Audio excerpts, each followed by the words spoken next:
కానీ రకరకాల కార్యక్రమాలు చేపట్టడం అనేది మనందరికీ చాలా సంతోషకరమైనటువంటి విషయము. మన ఐక్యత, కళాకారుల ఐక్యతను మనం చాటడానికి, మనలో ఒక ఎంకరేజ్ రావడానికి, ఒక సంతోషాన్ని రావడానికి ఇలాంటి వేదికలు చాలా అవసరము. ముందు ముందు మా ప్రెసిడెంట్ గారు సీతమహాలక్ష్మి గారు ఇంకా చాలా కార్యక్రమాలు, మరి ప్రధాన కార్యదర్శి గారు ఇలాంటి కార్యక్రమాలు ముందుకు తీసుకెళ్తారని, ఇలాంటి కార్యక్రమాలకి నిర్మాతల అసోసియేషన్గా మేము మా వంతు సహాయంగా ఎప్పుడు తోడుంటామని చెప్పి ఈ సందర్భంగా మేము చెప్తా ఉన్నాము.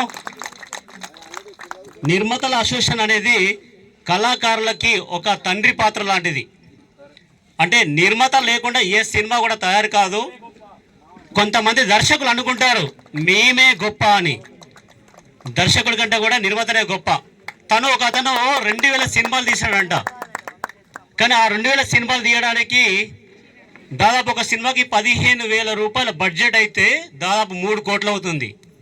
మరి ఆ 3 కోట్లు పెట్టింది నిర్మాతలే. కాబట్టి నిర్మాతను మీరు తక్కువ చేసుకోకండి. నిర్మాత లేకుండా సినిమా ఉండదు. కాబట్టి నిర్మాత అనేది సినిమాకి ఒక వెన్నుముక. మీ వెనకాల ఎల్లకాలము నిర్మాత మండలి ఉంటుందని చెప్పి ఈ సందర్భంగా మీకు చెప్తున్నాను. Thank you.